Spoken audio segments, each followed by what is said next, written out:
Hi, welcome to Ben and Curt Till It Hurts, curation comedy culture cast that we do every week.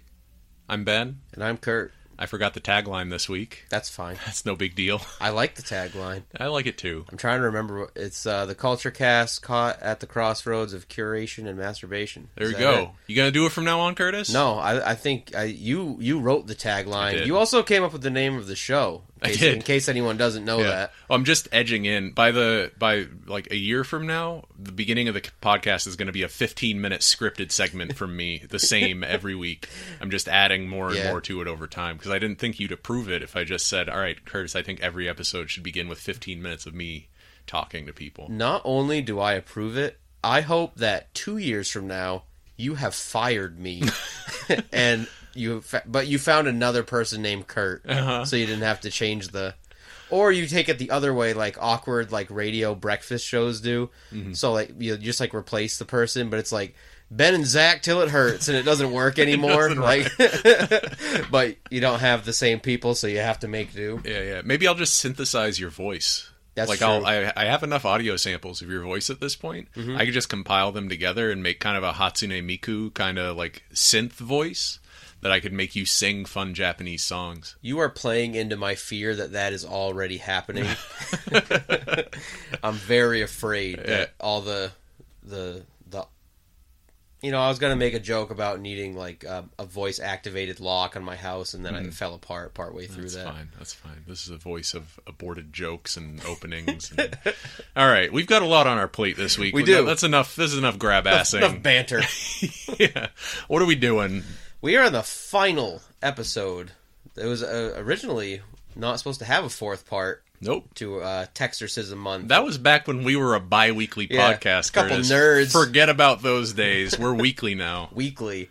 And this became because after we started Texorcism Month, we had learned about the fourth movies in these franchises. And we were fifth. Like, we kind of can't not talk about that. It was almost...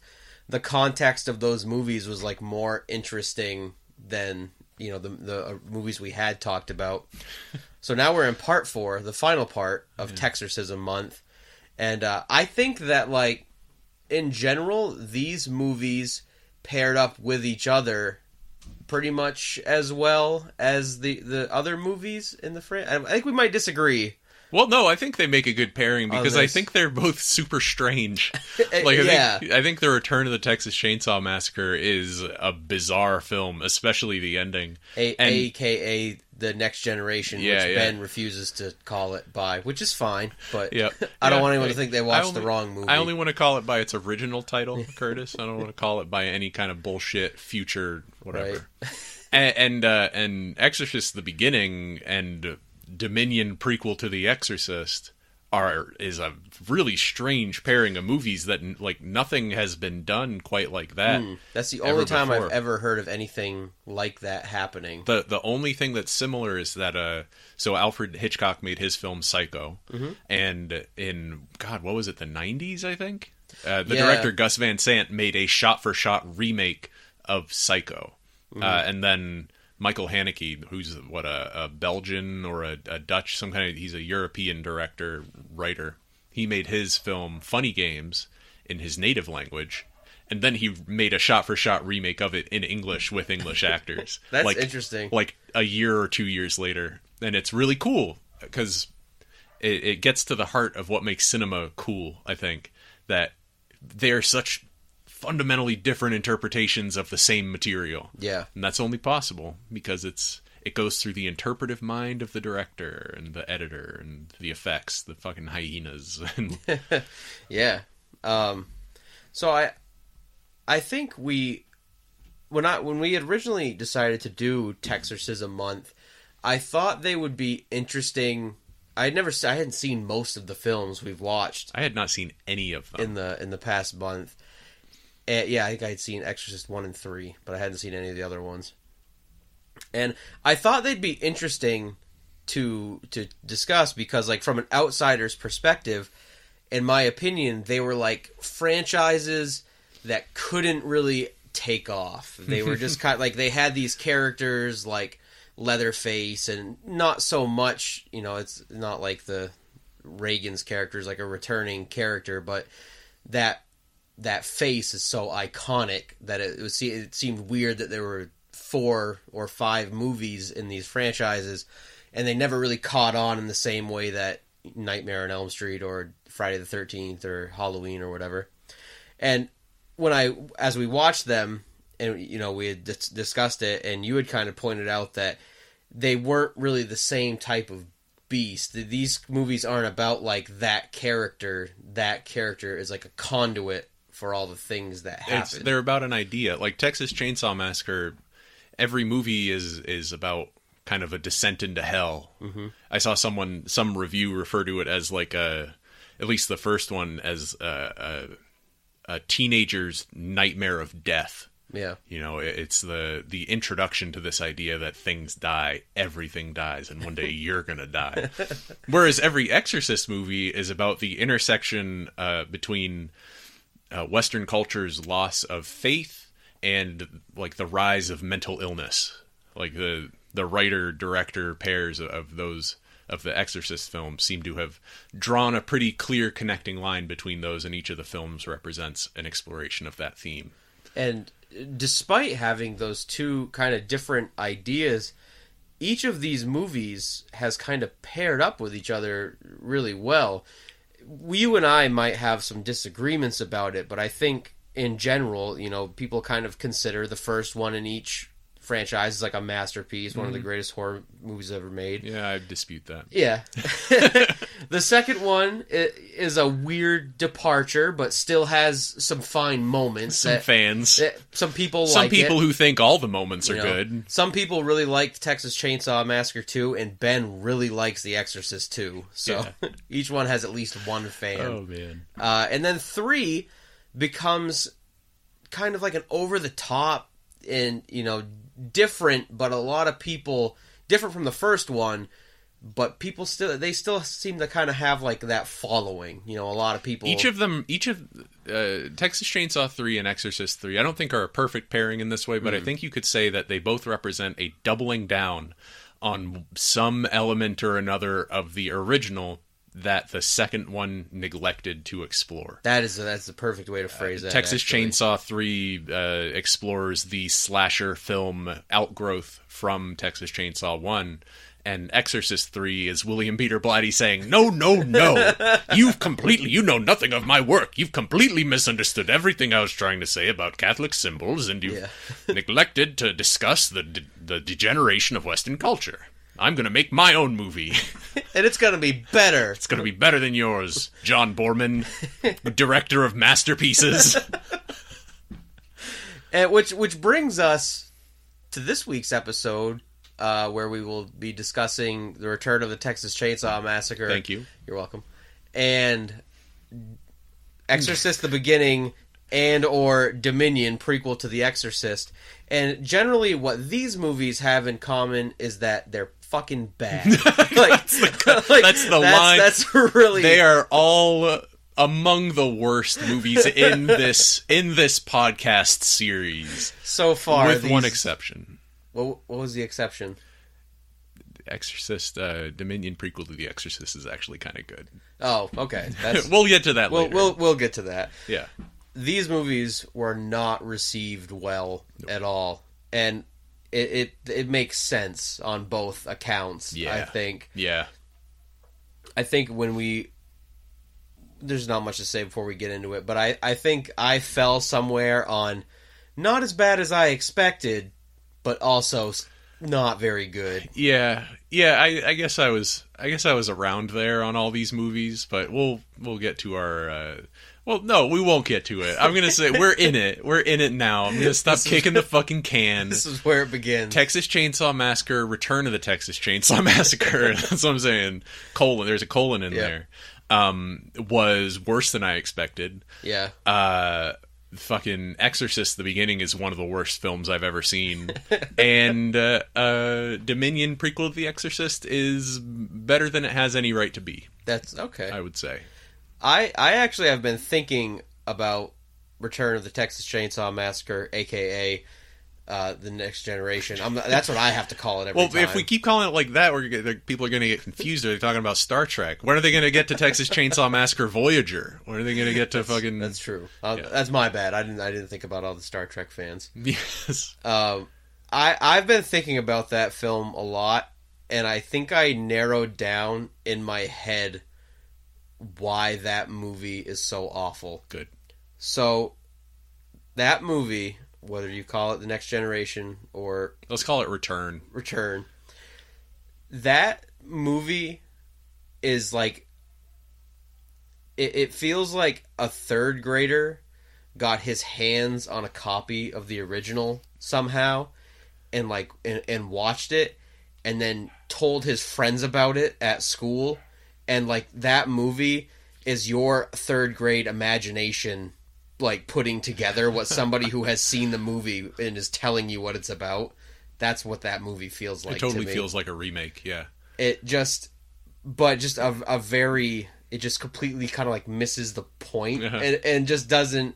It plays up the kid's going to tell you about the most grotesque and crazy things, but he like forgets to tell you that it's a cannibal family, yeah. So like that just doesn't make it in. He can't, they must have been eating pizza. Yeah, he can't express to you the artistic qualities of the first one, so you're just left with people yelling at each other. And I saw a really interesting take on that. I was reading reviews earlier, and unfortunately I cannot remember who wrote this, but they made the connection that, all right, Texas Chainsaw number 1 was filmed like just as the Vietnam War was wrapping up, and it is about the senseless loss of young life. Right? Great. That's perfect theme, perfect post-Vietnam film. That's a masterpiece for a reason. Texas Chainsaw 4: The Return is made by one of the people who was involved in writing the first film. Kim Henkel, I think is his name. That sounds, yeah. So Kim, like, by the time he's making Texas Chainsaw: The Return of the Texas Chainsaw Massacre number 4, he's, in his 50s? Yeah. He seems to hate young people now. As opposed to being a young person making a movie, he is now an old person making a movie about young people. Yeah. So his perspective has necessarily changed. The young people in Texas Chainsaw Massacre 1 are just having senseless violence enacted upon them for no reason because the universe is a horrifying place.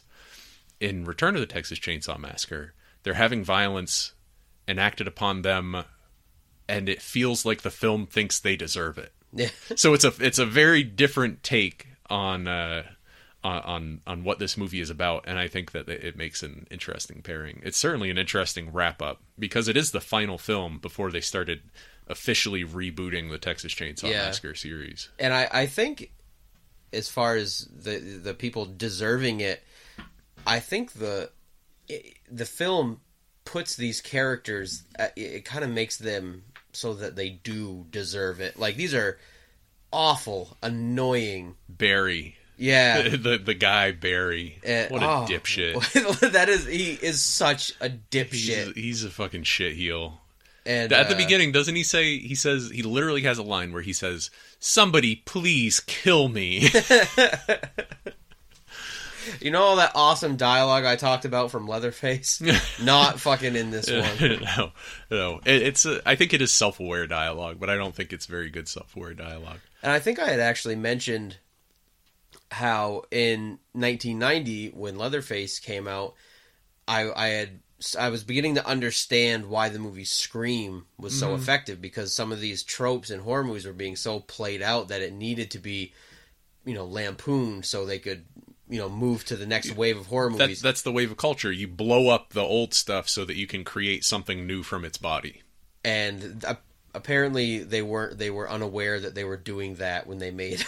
I mean, different people made the fourth Texas Chainsaw movie, but it's the same. It's just more slasher tropes just done into the ground beyond annoying in the fourth one. And then it kind of takes it to a self-aware place at the end, when it turns out that the Illuminati have planned and plotted this whole thing in order to make people experience true terror or the true meaning of fear or something.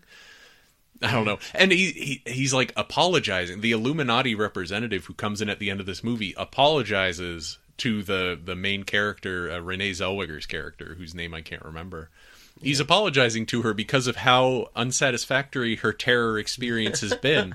And you as an audience member are like, yeah, this movie was not that great. Kind of bullshit, like, isn't it? It kind of sucked. And it doesn't make it suck less that you're telling me that it sucked. It's just poorly conceived from top to bottom. That's my review of the Return of the Texas Chainsaw Massacre. I think the only things that really stuck out to me in that film were some of the actors, because there's really just not a whole lot going on in the movie. It's pretty typical. We have to get away from these people, and then most of them don't. Like, it's prom night. Our car broke down. We got in a car crash, right, with another car, in fact, and then we just kind of get picked off one by one. Girl gets hung on a meat hook, just like the first movie. Yeah. There's a lot of scenes in this that can be summed up by saying, just like the first movie. Yeah. I think, I was really disappointed with Renee Zellweger's performance in it, because I know a lot of actors get their start in, like, in a crappy horror movie, but I think, a lot of them kind of like, they shine, they'll be like the one good thing about it. And maybe that was the wrong way to phrase it, but I mean, like Johnny Depp in The Nightmare on Elm Street, he's one of the, he's like, oh, for a kid actor, he's pretty fucking good, or some of the kids from the Goonies, or some of them are definitely better actors than other ones, and those ones, grew into professional actors, like Corey Feldman. Yeah. Good old Corey Feldman. Professional actor Corey Feldman. Professional musician Corey Feldman. Yeah. And I was just kind of underwhelmed by, I guess there was nothing wrong with it. It was just kind of a bland, boring, like, I would not guess that you had it in you to become a really famous and good actor. Like, just kind of slid by under the radar on that one. I mean, the movie is on her shoulders. Yeah. Right? Well, it's her and Matthew McConaughey's shoulders. They're like the most prominent characters in it. And I don't really think Renee Zellweger was given that much to work with. Yeah. And I don't get the feeling that Kim Henkel is that good a director. Yeah. Which kind of makes your job harder as an actor if you don't have a good director, because you don't know in what way to act if your director doesn't have a very solid vision, which, based on the end of this movie, it does not seem that Kim Henkel had a very solid vision. If his name is not fucking Kim Henkel, I am so sorry. I am sorry, Mr. Kim. But I'm sorry, Kim. But yeah, what about Matthew McConaughey? What did you think of Matthew McConaughey? And so I have no idea how much older or younger or more or less experienced he was in that movie. So I'm not going to say that. I think he was great in the movie, and part of me wants to say that, like, maybe he knew that this movie fucking sucked, or I don't know, or that it was hard to do anything without good direction. But I really like his, I don't know if it was his choice even, but he just delivers this, like, over-the-top, ridiculous, like, performance that is one of the only enjoyable things in that movie to me. And I obviously, I could not say, like, man, he made the right choice and Renee Zellweger fucking just missed it. I don't know the context around that, but I do know that I really enjoyed his performance. He looked like he was having a lot of fun just being an idiot, and really, it seemed like he knew this movie was terrible, so he was just going to oversell everything and kind of, like, steal the spotlight. I'm sure that whatever direction was given could probably be summed up as oversell it. Like, this movie was like, have you seen Heathers? No. Man, we gotta do a fucking Heathers episode. All right. Heathers is one of the best movies of the 80s. The 80s was not necessarily a great decade for film. Yeah, we'll have Jake on and talk about the fucking 80s in cinema. But in a decade without a lot of bright spots, Heathers is one of the bright spots. Heathers is one of my favorite movies from that decade, and that movie is all about blunt, dumb dialogue being oversold on purpose, but it's all done so consistently and it's kept at exactly the same level throughout the whole movie that you know that it's intentional and it's undercut in just the right ways. I love my dead gay son. I have to admit that I'm losing myself in this conversation because all I can think about is Jake the Thriller having a fucking stroke at work because you just said you just talked shit about the 80s. Man, fuck the 80s. He's on the floor with foam coming out of his mouth. Sorry, Jake, but fuck the 80s. Sorry, our one listener, Jake. We're speaking directly to you, Jake. But that's the kind of podcast Ben and Curt Till It Hurts is. Every episode we directly speak to each one of our listeners. Hi, Mom. Yeah. There's not many. Megan, yeah. I'm probably in the next room over. What's up?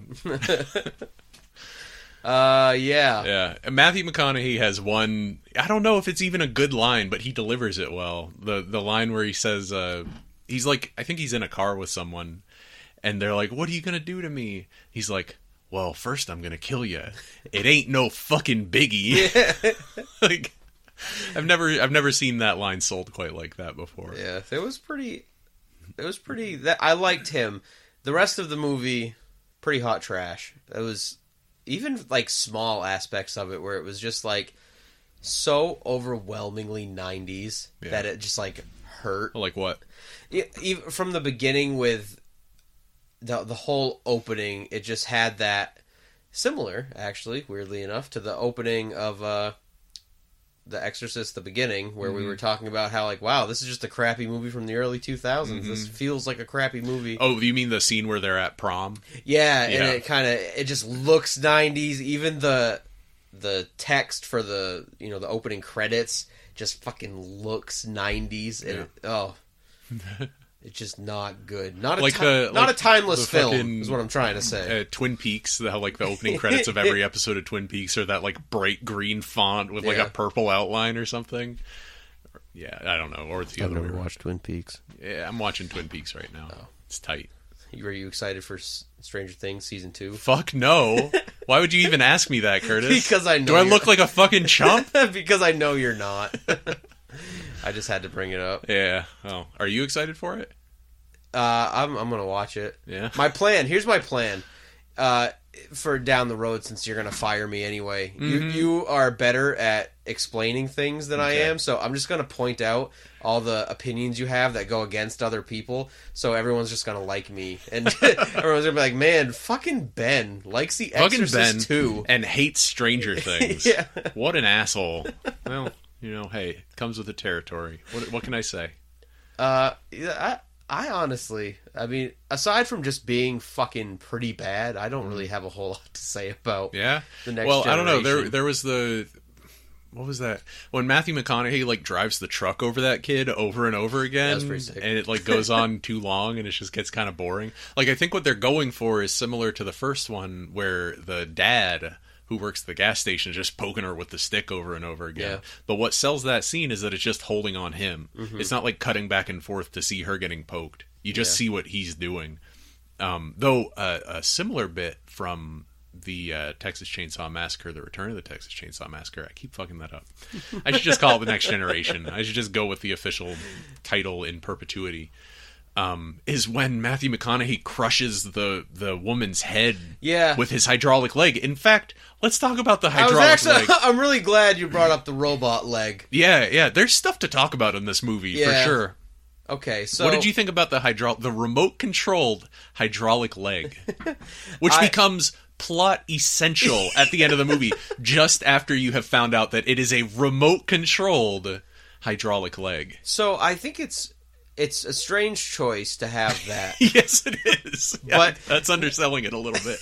The thing I want to emphasize about it though is that each movie in the Texas Chainsaw Massacre franchise has been kind of a sequel, kind of a reboot.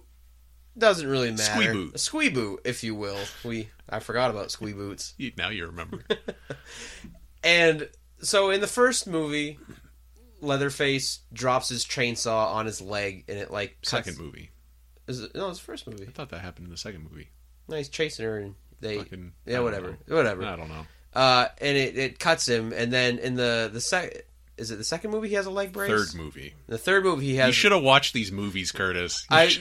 We should have watched each one for again every week. Oh, God. No, we shouldn't have. The point is, at one point, Leatherface falls and drops a chainsaw on his leg, and then in a sequel to it, he has like a leg brace. And at the time, I was like, what an interesting piece of continuity to decide to like follow up on. Mm-hmm. So then in this movie, when a different character has a hydraulic leg brace, I was like, what is it with this fucking franchise? What a weird coincidence. It only makes me think that they must have just reused props, and they just had this like hydraulic leg, and they're like, we're going to use the hydraulic leg. We have it left over from Leatherface, so Matthew, throw it on. Matt, put this leg on. But I believe when we were watching it, I had said something to the effect of, I think this leg is supposed to mean something, and I just don't know what they're trying to say, because it becomes a thing that's like weirdly focused on to, as you said, a plot essential piece of the film. The first point where I even noticed it was a thing is when he's crushing the girl's head. Yeah. And then it becomes like the way that another character gets away from him is, doesn't she like steal the remote control? Yeah. And then he pulls out an extra one or something? Yeah. Like, I forget exactly how that goes down, but it's some crazy bullshit like that. And it goes on for a long time. Like, he's sitting on the ground and his leg is going haywire for like a minute. Not a literal minute, but a figurative minute. Yeah. Yeah, that's a weird part of the movie.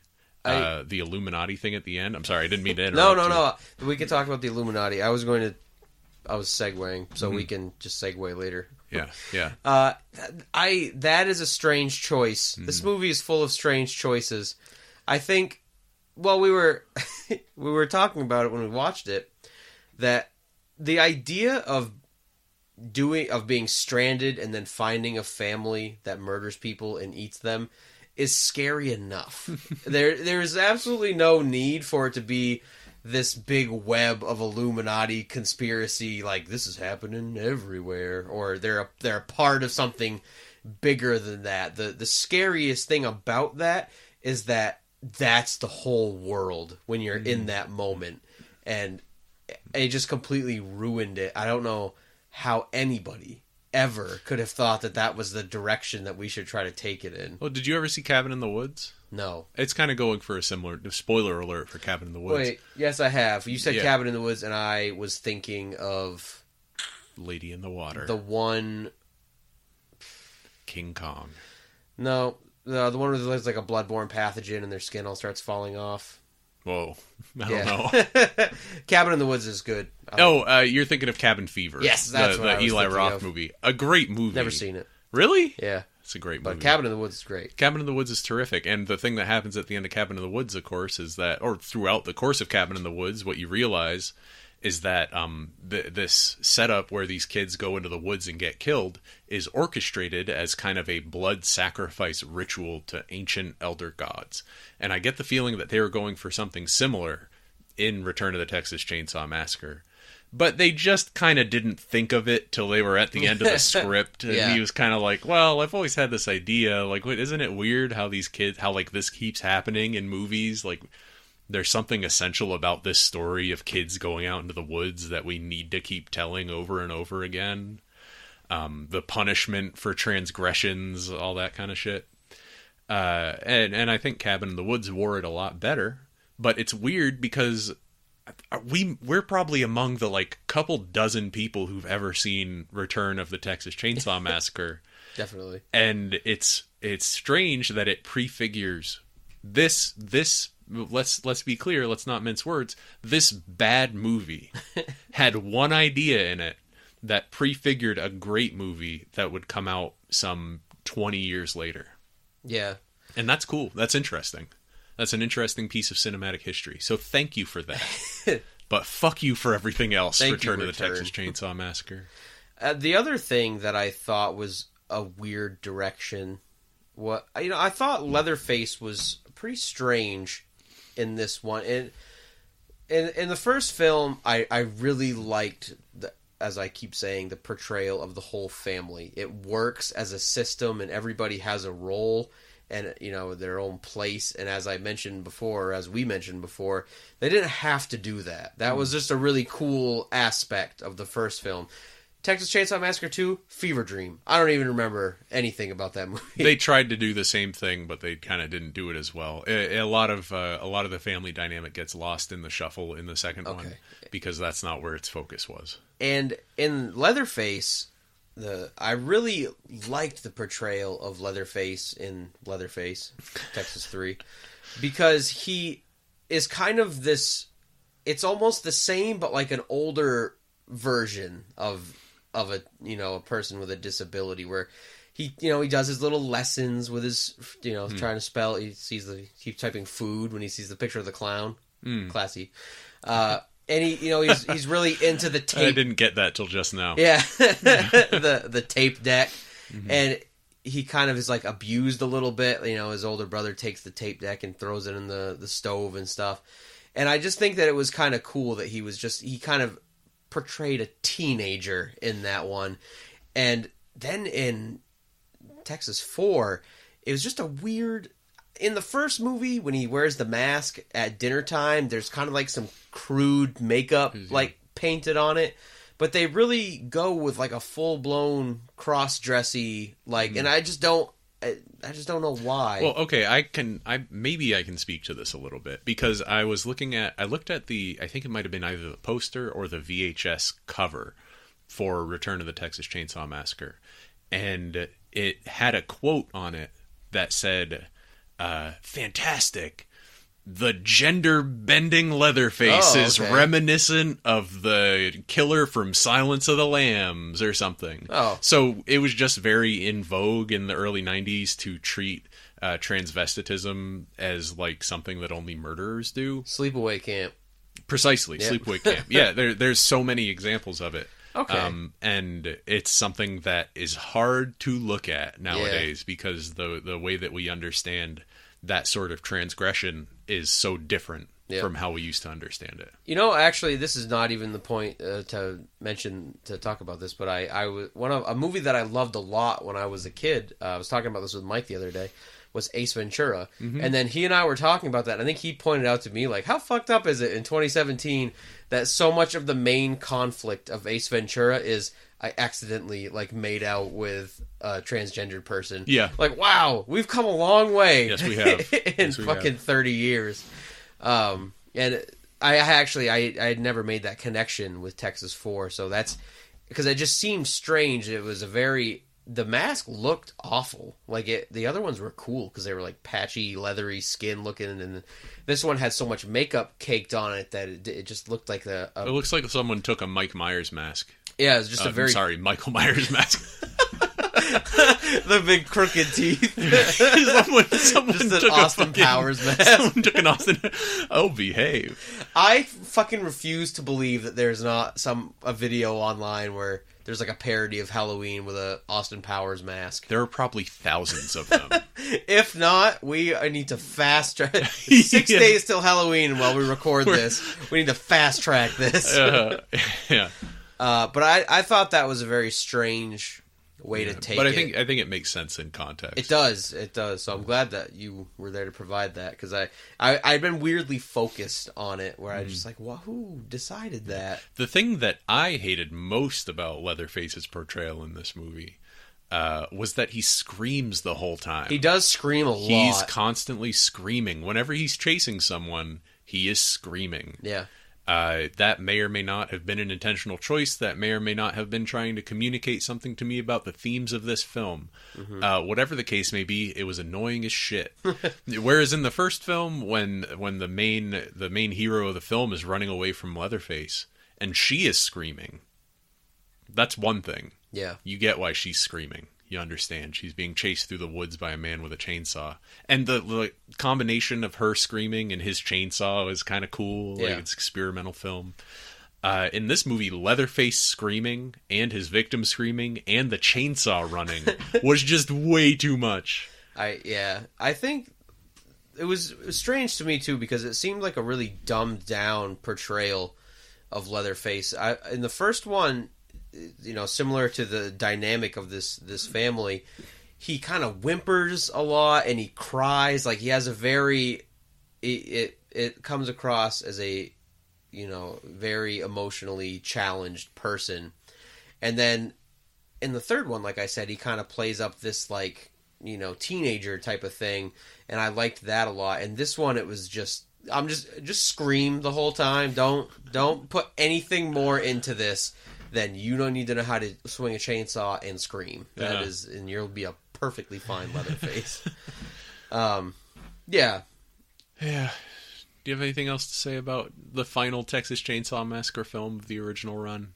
I now have no qualms about just owning 1 and 3 on DVD. Yeah, I think that's the right take. I think those are the good ones. Yeah. So. All right. This is... What's the deal with Exorcist the Beginning and Dominion prequel to The Exorcist? Okay. So this is strange. Yes, it is. Yes, it is. The company, the production company that put out the prequel to The Exorcist was Morgan Creek. This production company hired a director named of John Frankenheimer to direct this film, but he pulled out because of health issues. A director named Paul Schrader replaced him and began to make a movie entitled Exorcist the Beginning. Once that film was nearly completed, Morgan Creek decided to shelve it. I believe they did some... You say they had done some tests? I think they did some test screenings, or they just decided it wasn't scary enough. I actually am not sure that it made it to test screening.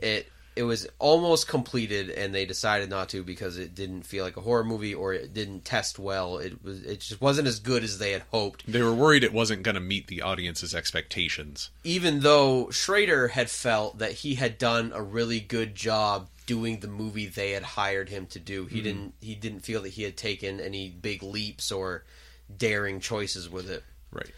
Regardless, Morgan Creek fired Schrader and replaced him with director Rennie Harlan, initially just to do some reshoots and finish the last little bit of Paul Schrader's film.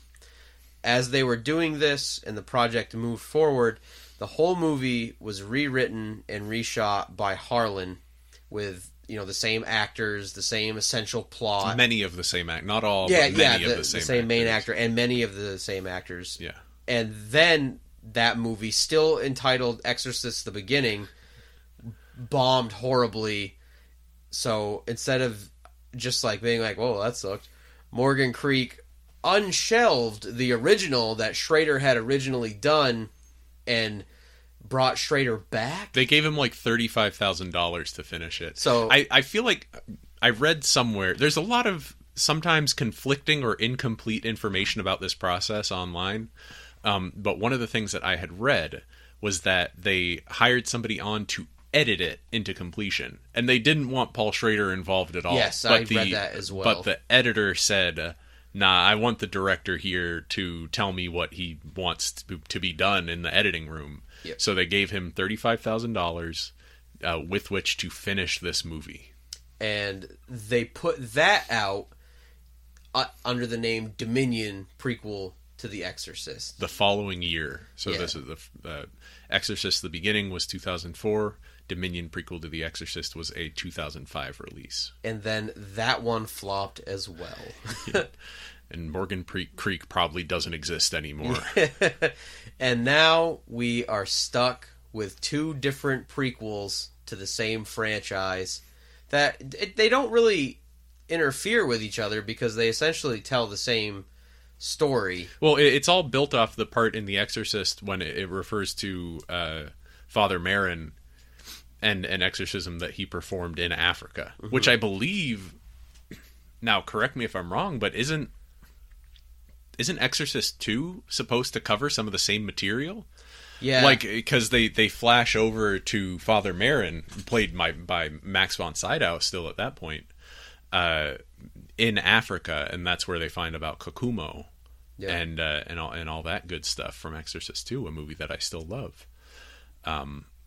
So yeah, we at this point 2 of the Exorcist movies are in lineage with each other, and 2 of them are about this incident, and one of them is about half about this incident in Africa.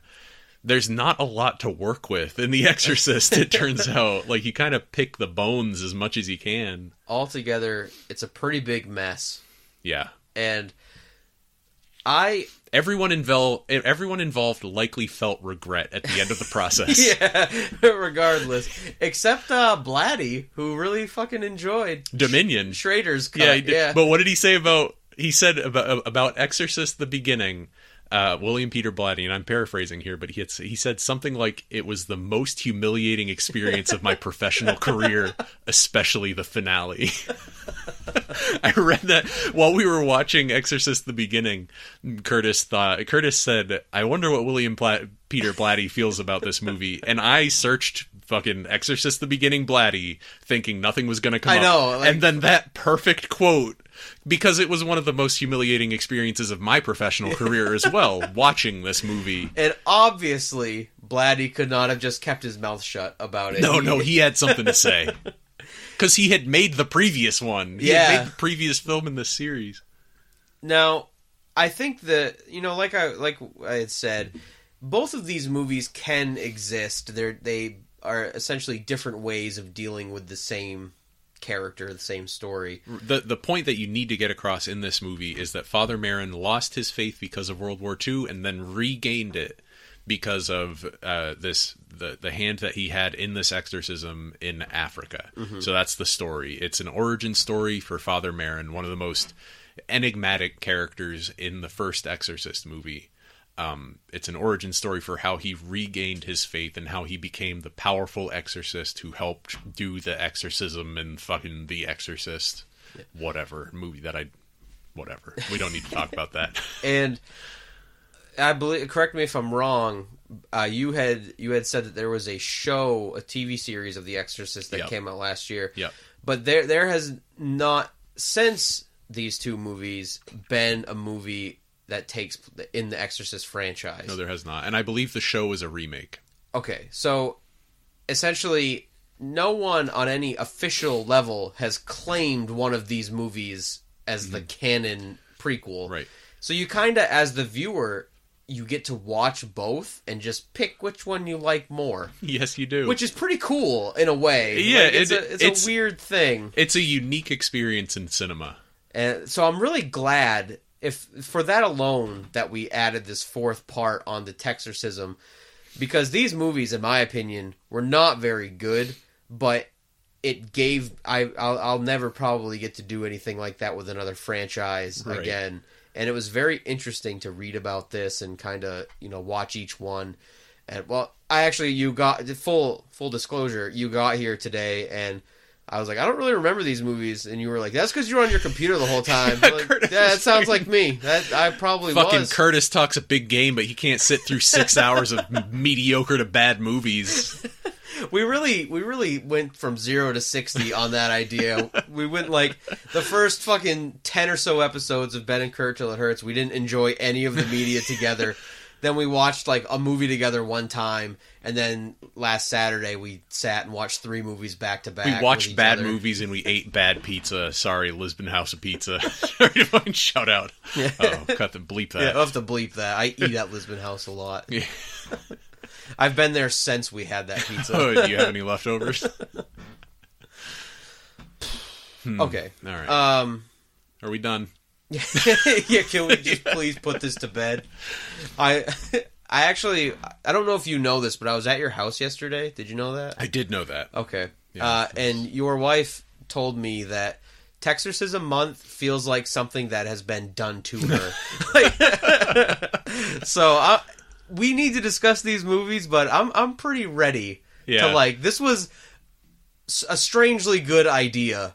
But I'm pretty ready to put it away until next year when we do our, part. Well, yeah, and I think that I think between the Tarantino and this, I think this is giving us a shape for the future of the show, because we were kind of talking about it beforehand, and I think we can safely let the audience in on it, is that I think what we should do is not pick these isolated stars from the beautiful night sky that is the history of cinema. I think what we should do is try to pick paths to take. You know, like watch all of this director's movies, or watch movies that all were edited by the same person, or watch movies that were, and not just movies, like play games from the same franchise, or it might be harder with games because the barrier for entry and the commitment level for those, but we'll figure something out. Like maybe we pick representative games from a certain type of game, which is something that I have enough institutional knowledge about video games that I feel confident that you can give me any game. Go fucking try it out right now. I challenge you. You can give me any game and I can tell you like, well, it's related to this one for this reason. Fucking it has this in common with this other weird thing.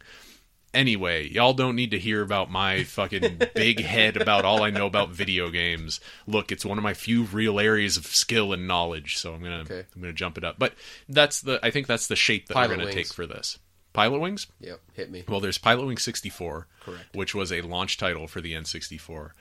Pilot Wings was heavily used, and this would actually be a good idea. Pilot Wings on the Super Nintendo heavily used the Mode 7 graphics mode for the 3D effect, the quasi 3D effect. So what we could do is go through every Super Nintendo game that used Mode 7. In that case, we'd be playing I'm pretty sure, Super Castlevania. We'd be playing Pilot Wings. We'd be playing a lot of Final Fantasy games, actually. Maybe not every Mode 7 game, but maybe the biggest, the ones that everyone thinks about. Does that answer satisfy you? Yes and no, because I'm enraged right now. I'm telling you, Curtis, this is like, for years and years, there's just been a section of my brain dedicated to storing away this highly minute, specific knowledge about the history of video games. We've just found a way to tap into it, baby. Exactly. This podcast is the opportunity I've been waiting for to show my beauty to the world. Okay, All right, this has been a weird tangent. Let's get into these two movies. Yep. Overall, as you mentioned, and I was on the same page, we can't talk about one than the other. No, it wouldn't make any sense. So we're just gonna kind of bounce back and forth with different, ideas in each one. Overall, what is your opinion of both films? Both films. I think that Exorcist: The Beginning, like I said, is one of the worst movies I've ever seen. I think it's incompetent on every level. And Dominion, prequel to The Exorcist, is all right.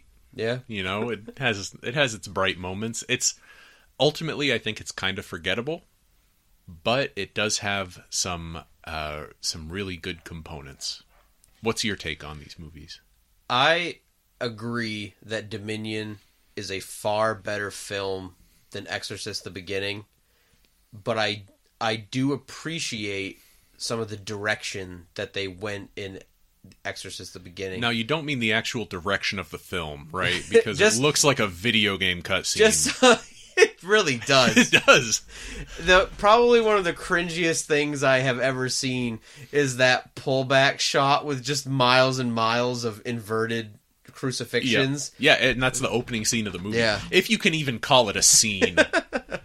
Because it did look like a video game cutscene. Yeah. From 2014. Yeah. Video games have not come a long way. And I think that there were some cool ideas in the beginning. And at the beginning of the beginning. Right, no. Moving forward in the beginning of the beginning. But I think that they were executed poorly or minimally. Tell me more about these ideas that you keep talking about, because I'm interested. So I liked obviously this is going to be full of spoilers, every show we do is. I like the idea of the little boy who you think is possessed until the end when you realize he wasn't possessed. It was the love interest was the possessed one. Yep. I like that.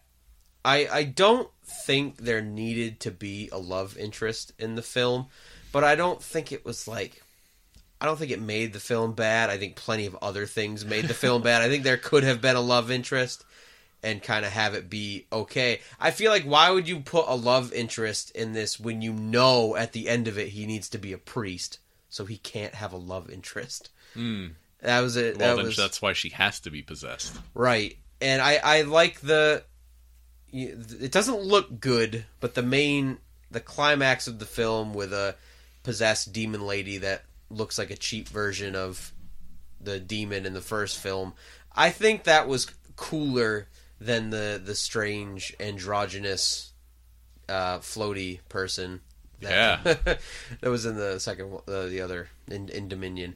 I liked that The Exorcist, the beginning, played like a horror film. I think if you're going to make I'm probably going to piss myself and a lot of people off by saying this. If you're going to make a bad movie, it's a lot easier to make a bad horror movie that's enjoyable than a bad like thriller, which I think Dominion plays more. It tries to do that classy Exorcist type thing where it plays more like a thriller than a horror movie. I think they should have just thrown that shit out the window and just made a straightforward horror movie, and it would have been, if they had done it successfully, it would have been better than trying to wedge in another thriller. Yeah. I don't have a strong argument to make against that. I just disagree. I think that there's so much... Like, the dialogue in Exorcist the beginning is so terrible. Yeah. And it's still being delivered by Stellan Skarsgård. Yeah. I think he's pretty good in both of them. He's still a good actor. Yeah. And he's turning in the performance that each film deserves. Right, like when he's working harder when he knows they're making a better product. When you're watching him lose his faith as a fucking Nazi guy tells him to pick someone from his village to get killed, it's like, wow, this is as intense as this needs to be, which is granted not very, but it fits the tone of the movie. And when you're watching him talk about how like some nuns who fucked goats weren't possessed, they were just horny.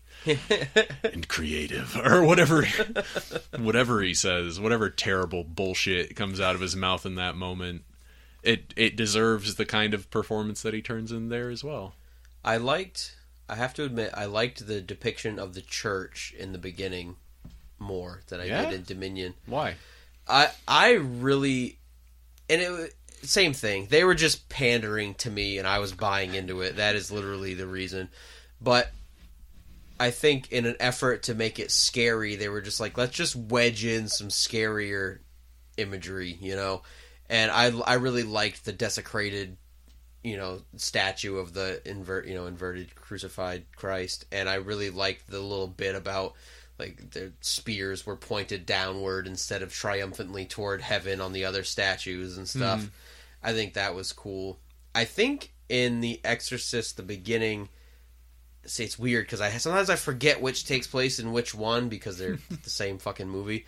I think it's in the beginning where they allude to the fact that the site of that church was the spot where Lucifer fell from heaven, which I think is pretty fucking badass.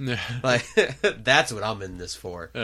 Badass Paradise Lost references. I think that might be one of the fundamental differences with why I enjoy the Exorcist franchise so much and why you didn't enjoy it as much is I can totally shut my brain off when I watch a movie and look at it like this is happening because it's in the movie, and I think you're much more prone to like look at what the director is saying about society as a whole. I can easily watch a movie in a vacuum, and I think that it's, especially with Blatty, I think you see what Blatty personally believes or is saying, and you, rightfully so in a lot of ways, you can't stand for the movie because it disagrees with how you personally feel in real life. It's not that it disagrees with how I personally feel in real life, because frankly, Exorcist 2 also kind of disagrees with how I personally feel in real life. It's way too like 70s mysticism. I just think it's done really well. Yeah. What was I even gonna say? You're right that I can't turn off my analytical connections mind when I'm watching something, but it's just how I enjoy watching movies. It's just two different ways of viewing them. Right. You're Dominion, I'm Exorcist the beginning. Exactly. That's why it's so important to like. That's why it's so important to end it on this pairing. But I will say about William Peter Blatty, you know how sometimes people ask that question of like, who, if you could have dinner with any person, alive or dead. Fucking Blatty's in the running now for me. Like, I would love to talk to that man about what he was thinking and like what his perspective on the world is. Because as much as I think that he's fundamentally wrong about everything, it's still like a singular perspective. And he is incredibly confident that he is right. So he's probably thought about it a lot, and he probably has some weird shit that he would say to some of my questions. We should, one day we'll explore that episode. Like, we'll each pick 3 people we wish we could speak with. And then we'll pull out the Ouija board. Yeah. and we'll do a seance right here in the studio. Yep. We could probably get some. I live in a pretty old house. We could probably. We'll do it in my basement. Dude, this place is rife with spirits. Don't say that. My basement is pretty spooky. Yeah. We'll do it down there. That place is just rife with spiders. It is. Yeah. You know, I gotta say, shout out to the people who prepped this house to sell it. There was nary a spider in this house when I looked around in the basement. I was like, this is not a scary basement at all. And then we bought it and lived in it for a month without me going back down to the basement. Fucking Spider City. Everywhere, yeah. I came here to record one time, I'm pretty sure, and you were just in the basement just dealing with spiders. It's a thing. It's become a thing I have to deal with. That's yeah.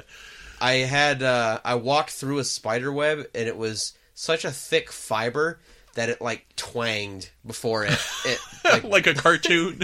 Yeah, like a guitar string. Like I felt it stick to me, and then twang before it popped off there. What kind of note was it? Was it like a low G or? Yes. Yeah. Good guess on the spider note. Yeah. So I'm an expert. I put those spiders in your basement, Curt. Yeah. Have you ever wondered why I have such specific knowledge about your spiders?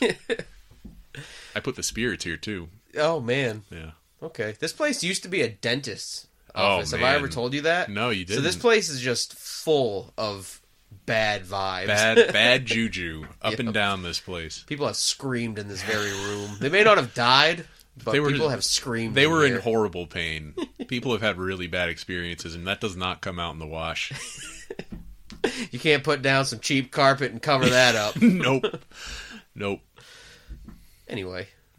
I feel like we barely talked about these movies, but I also feel like we've talked about them as much as they deserve to be talked about. That is exactly it. There's just not much to say about them. I mean, like I said, Dominion is a better film than The Exorcist: The Beginning, but that's not saying much. Mm-hmm. Like, The Exorcist: The Beginning is bad. Yeah. And Dominion is pretty bad. Like, it's pretty not good. Do we want to wrap it up and say what our final takes are? Let's wrap it up on let's do that. All right. My take on these movies. I think that Return of the Texas Chainsaw Massacre is a film that you only need to watch if you have it in your head that you need to watch every Texas Chainsaw Massacre movie. Yep. And now things get a little more complicated when I'm talking about these Exorcist movies, because I think taken individually, neither of them is essential viewing for any reason. But if you're a person who is interested in the process of making movies, then I think watching both of these movies back to back is essential. Yeah. There's no other experience quite like it. You get to see the same actors delivering some of the same lines in many of the same locations, but two completely different takes on it. And I think that's an essential experience if you're interested in the history or the technical aspects of filmmaking. So that's my wrap-up take. I think if you wanted to watch the Texas Chainsaw Massacre: The Next Generation, I would not judge you in any way. I think if you feel passionate about that franchise, it's no worse, in my opinion, than when you get to the bottom of the barrel of other slasher movies. Yeah. And sometimes those movies are just fun. They have a place, and if you're like me, you can't remove the fact that movie happened, and it's part of a franchise that you like. So you gotta watch it once in a while, if only to remind yourself that it's awful. And, like you said, there is no experience like watching Dominion and The Beginning back to back. That's such a strange thing to have happened in movie making. So I will say I would recommend watching Dominion first and then The Beginning, even though that's the opposite of the order that they came out. Because I think that Dominion is a better take on the material. I think it makes sense to watch the good one first and then finish off with the bad one as kind of a palate cleanser. I agree, and I think we watched Beginning first and then Dominion because that was the order in which they came out, and I didn't realize until after we had done more research that Dominion was filmed and mostly made first, so it does make sense to watch Dominion first. And I think similar to the same thing with The Exorcist is that while The Exorcist is such an interesting franchise because it's like I had known before I had seen most of them. It's just this weird franchise that's kind of hobbled along, throughout decades of, filmmaking. The first one is considered by many to be one of the greatest horror films of all time. The second one is considered to be one of the worst movies ever. And I don't agree with that. I wasn't going to interrupt you. Don't worry. No. that is from my heart, not just to pad what I'm going to say about this movie. It's a fucking weird movie, but I would watch it again. I need to wait a little while. And I think, as we also disagree on, I think 3 is fucking incredible. And then, so why not, if you have these various reasons to watch the first 3, and then the context around the fourth ones is so unique and strange, do yourself a favor. Just get along for the ride, that weird fucking crazy ride. Yeah, like, movies aren't that long. Yeah. Like, you can sit down and in an evening and watch this movie, and it's not going to be a waste of an evening. What's to take it back to the place we always take it back to, not Resident Evil 4, the other one. Quentin Tarantino said something about this one time. He said, you should never hate a movie. Because every movie that you watch, if you're interested in movies, and if you're watching a movie, unless you're just watching it to be entertained, why are you watching a movie if not because you're interested in movies? As bad as a movie is, it still has a story. There's still a story behind how it got made. There's still something you can learn from it. There's still something that you can ultimately take away from that experience. Anyway, thanks, Quentin Tarantino. Sorry. Yeah, thank you for everything, Quentin Tarantino. I think that's I don't know what else to say. I mean, I didn't enjoy these movies, but I'm glad we watched them, and I think that it was. I had to have like a palate cleanser. I had to watch a fourth movie that day. After you left. What did you end up watching? Island of Lost Souls. Oh, yeah. How did you like it? I fucking loved it. Yeah? Nice. Getting into that old shit. Good. Well, we'll get to that next episode. Yeah. Speaking of which, we if you've probably noticed in our past few episodes, we haven't been doing our check-ins during the beginning. And I think we mentioned it on the show when we announced we were going weekly. Well, we did your last check-in because I had decided not to do a check-in that week and to just spring it on you. Yeah. But then, So next week, we're giving ourselves a bit of a break. We're giving you guys a break. We're just going to be discussing the media that we have been, consuming in general for the past month or so. It's going to be Ben and Curt more relaxed. Even more relaxed. Even more relaxed than me not bothering to edit most of the show. As it was with Clerks, we will be relaxed to the point of mental illness. Yep. Speaking of me not editing the show, I do have to give a shout out to myself. Go back and at the sometimes little known fact, after the end theme for when the show is over, sometimes I'll take like bloopers and stupid shit and like tack it on at the very end after I assume most people have turned it off at that point. Don't know why you would, because our theme song's fucking sweet. So tight. But at the end of the Leatherface episode, I wedged in a pretty idiotic moment of us in the studio that I don't want. Which one was it? Oh my god, I gotta go back and listen now. I didn't even. We tried for like 5 minutes to start the show, and I kept fucking something different up every fucking time. That was pretty good. Pretty typical. Yeah, Today I'm glad spilled a that made fucking it out can there. of soda on my laptop. Yeah. Things are on a downward trajectory for the openings of this show. We're not gonna make it to season 3. So yeah, we're just going to be talking about some, I assume, games and movies. Movies. I'll probably talk about Prey. I watched Videodrome. I might do some other stuff by next week. I don't know. Who knows? I know that I've been really into horror this month. I've been keeping up with the 31 Days of Horror and doing the main Horror Hounds on Black Gold Podcast. So I'll probably give some final insight into that, because it'll be November by the time the next one goes up. Turkey season. So that'll be fun, and we'll just have you guys won't have to watch any shitty movies for homework this week. Nope. And let's try to keep away from shitty movies for a while. Yeah, actually, I think we should. I think we had decided we're gonna try to. Now that we've gotten through this, we're gonna try to stick to some kind of mainstream stuff, or at least some good stuff. If it's not, necessarily mainstream, it's good every once in a while to like pick one of these weird things to focus on for a month or so. But I think it's also good to have some one shots. You know what? I think our most popular episode is? What? Well, our most listened to is the one with Leah Douglas, the wrap up for the Tarantino. But on iTunes, our most streamed one on that is our Vince Staples episode. Nice. Yeah, pretty excited about that. Yeah, that's a good episode, I thought. Yeah.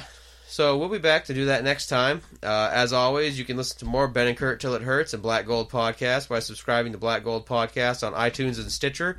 You can also stream it from Buzzsprout or YouTube. If you're a listener of the show, please give us a rating or drop us a review on iTunes. Helps the show a lot, and Ben and I really appreciate it. You can follow me on Twitter and Instagram at KurtCake5K. And unless you have anything else, I think that's about it for us this week. We'll see you next week. Yay.